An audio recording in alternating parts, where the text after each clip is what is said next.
Ada seorang laki-laki, kata Nabi, kalau nanti dia datang kemari minta doa sama dia karena doanya makbul.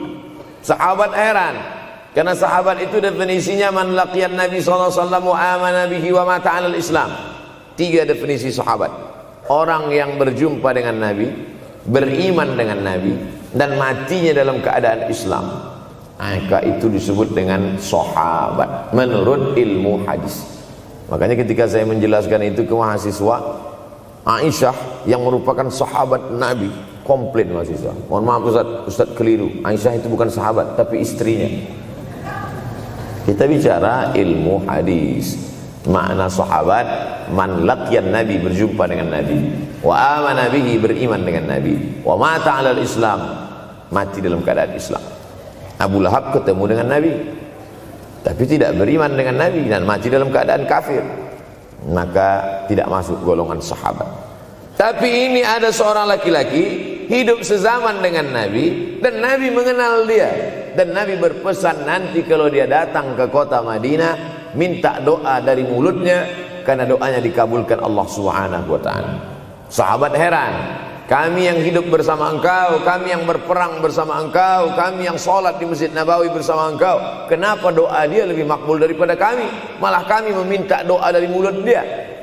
Tapi tidak boleh membantah dan melawan Nabi. Pokoknya nanti kalau dia datang kemari minta doa kepada dia. Setelah Nabi Muhammad SAW meninggal dunia, laki-laki itu pun sampai ke kota Madinah, berjumpa dengan sahabat. Sesuai dengan yang dijanjikan Nabi, mereka pun meminta doa kepada dia. Namanya Uwais Al-Qarni. Makanya Uwais Al-Qarni tidak ada masuk dalam buku biografi sahabat.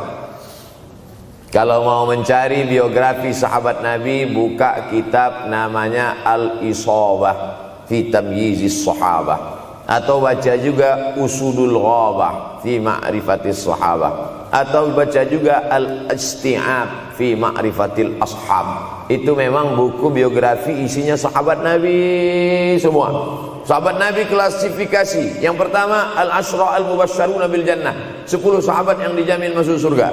Level kedua, sahabat Nabi yang ikut perang Badar. Berikutnya, sahabat Nabi yang masuk Islam sebelum hijrah. Berikutnya, barulah ujung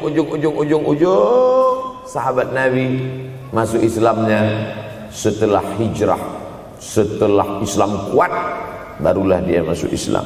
Tapi nama Uwais Al-Qarni tidak ada di dalam, karena dia tidak cukup syarat untuk menjadi sahabat, karena dia tidak pernah berjumpa langsung dengan Nabi Muhammad sallallahu alaihi wasallam.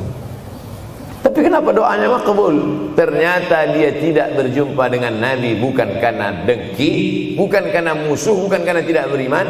Dia tidak jumpa dengan Nabi, salah satu sebabnya adalah karena dia menjaga ibunya di Yaman. Makkah di tengah, Yaman di bawah, Syam di atas, negeri Syam. Tak ada hubungan dengan negeri paman Syam. Syam di atas, Yaman di bawah, Makkah di tengah. Liila fi Quraisy, perjalanan orang Quraisy. Ila fihim rihlatash shita'i was-shaib, perjalanan syita musim dingin, shaif musim panas. Musim dingin mereka ke Yaman, musim panas mereka pergi ke negeri Syam. Kenapa dingin ke Yaman? Karena Yaman ini kalau musim dingin tidak terlampau dingin, salju tidak turun. Kalau pergi ke negeri Syam, salju turun. Palestina, Yordania, Suriah, Lebanon. Suriah, Lebanon ada salju. Maka musim panas Nabi pergi ke negeri Syam, karena kalau musim panas di Yaman panas sekali. Sedangkan ke negeri Syam panasnya tidak seberapa. Perjalanan orang Arab Quraisy ini diceritakan Allah, di negeri Yaman itulah tempat kampung Uwais Al-Qarni. Tidak sempat dia berjumpa dengan Nabi, tapi doanya lebih makbul daripada orang-orang yang berada bersama Nabi, karena keutamaan berbakti kepada ibu. Kalau sama ayah boleh ngelawan Pak Ustaz? Enggak juga. Jangan ini nanti dijadikan dalil. Kamu kenapa lawan bapakmu? Ada seorang laki-laki. Ini kadang jamaah pandai motong-motong ceramah saya, hanya untuk mencari pembenaran. Sedangkan kita ngaji ini mau mencari kebenaran. 1000 dalil bagi orang untuk mencari kebenaran, tapi ada 1001 hujjah untuk orang yang suka mencari pembenaran. Jadi kalau saya bicara tentang ibu, sesungguhnya ayah sudah masuk, karena tanpa ayah kita juga bukan apa-apa dan bukan siapa-siapa, walaupun jatah ayah sepertiga, sedangkan ibu lebih daripada itu. Man ahaqqun nas bi husni suhbati, siapa orang yang paling layak mendapatkan baktiku ya Rasulullah? Ummuka.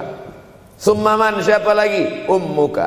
Summa man, siapa lagi? Ummuka. Summa man, abuka. Itu yang menyusun itu Nabi SAW, bukan saya. Itu makanya ibumu, ibumu, ibumu, bapakmu. Kenapa Nabi 3 kali? Kenapa Nabi menyebut laki-laki 1 kali, perempuan 3 kali? Karena ibumu mengandung, ibumu melahirkan, ibumu menyusukan. Siapa yang mau dapat 3 kali? Coba yang 3 ini. Mengandung, melahirkan, menyusukan. 3 ini belum bisa dilakukan oleh laki-laki dimanapun. Adapun merubah wajah sudah bisa. Makanya ada lady boy, wajah lady, betis boy. Tapi untuk mengandung tidak bisa. Ana Rahman, aku ini Rahman, kata Allah. Syaqaqtur rahim wa ja'altu lahu isman min ismi. Aku ciptakan satu makhluk di dalam perut perempuan, maaf, namanya rahim, dari namaku. Ini yang belum bisa dibuat dokter dimanapun di dunia ini, menciptakan rahim, belum bisa. Andai terpecah rekor ini, maka kebanggaan luar biasa bagi LGBT. Tidak bisa, sampai hari kiamat tidak akan bisa, janji Allah. Karena Allah mengatakan dalam hadis qudsi, Ana Rahman ja'altu lahu isman min ismi. Maka ada satu makhluk dalam perut perempuan yang diciptakan, diambil dari Asmaul Husna. Sehebat-hebatnya laki-laki, dari ujung rambut sampai ujung kaki tidak ada di tubuhnya ini yang diambil dari Asmaul Husna, tak ada. Bahwa namanya dari Asmaul Husna ada, Abdus Somad. Tapi ada makhluk di badannya diambil dari Asmaul Husna, itu hanya ada pada perempuan. Oleh sebab itu perempuan luar biasa. Makanya kampus Universitas Ahmad Dahlan memuliakan perempuan. Mana perempuan? Di atas letaknya. Makanya saya tidak terlalu berani mendongak ke atas. Begitu hebatnya perempuan.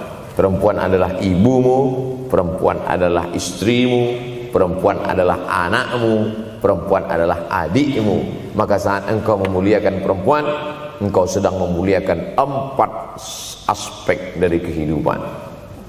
Ketika Nabi Muhammad SAW diutus Allah ke atas muka bumi ini, salah satunya adalah mengajarkan manusia bagaimana menempatkan pada posisinya. Posisi dia adalah tempat kita menumpang. Ketika ada seorang laki-laki yang sudah sukses diwawancarai, siapa orang yang paling berjasa dalam hidup Anda? Dulu waktu saya merantau ke Yogyakarta, belum ada apa-apa, saya sempat numpang di rumah dia selama 4 bulan, kata seorang artis dalam sebuah wawancara. Begitu bangganya dia berkata, itulah orang paling berjasa kepada saya karena saya sempat numpang di rumahnya 4 bulan. Tapi ada yang dia lupa, bukan rumahnya yang kau tumpang, bukan ruang tamunya yang kau diami, sempat numpang di perutnya 9 bulan 10 hari. Tak pernah kau sebut. Angkat tangan yang tidak menumpang di rahim, langsung dari planet Mars langsung kemari. Enggak ada. Mr. Bean yang kita semua sehebat apapun pernah menumpang di perutnya. Oleh sebab itu makanya dosa yang paling mengerikan adalah kalau ada orang jual sabu-sabu, peminum khamar, di dunianya bahagia, happy, senang. Itu Ustaz, pengedar narkoba, hidupnya aman, adem, ayam, tentram. Di akhirat azabnya baru diberikan Allah Subhanahu wa taala. Ada orang yang pelakor senior, Tapi hidupnya di dunia senang-senang saja, di akhirat nanti azabnya ditunda. Namanya istidraj. Istidraj diambil dari kata daraja, tertunda. Azab yang tertunda. Sudah jadi judul sinetron. Azab yang tertunda. Tapi ada satu perbuatan dosa yang pasti di dunia dirasakan. Apa itu? Durhaka pada orang tua.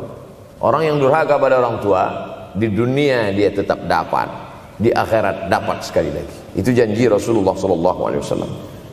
Lama hidup banyak dirasa, jauh berjalan banyak dilihat, lama jadi ustadz banyak yang curhat. Maka tidak satu dua itu saya lihat dalam kehidupan. Hebat, rezeki banyak melimpah ruah, tapi jauh dari kebahagiaan. Apa sebab? Janji Rasulullah SAW. Orang yang durhaka pada orang tua di dunia sudah dapat, di akhirat dapat lagi. Dapat. Di mana letak keadilan Allah? Kenapa di dunia sudah dapat, di akhirat dapat lagi? Yang di dunia itu baru DP-nya, di akhirat baru kau rasakan cash. Oleh sebab itu jangan pernah melawan pada orang tua.